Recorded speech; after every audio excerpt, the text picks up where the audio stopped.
rudisha kwa Baba, Okoa watu waliopotea.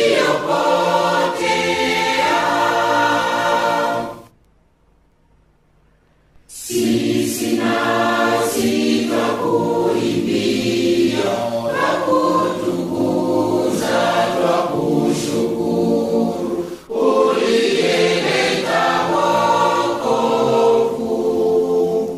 Tunasi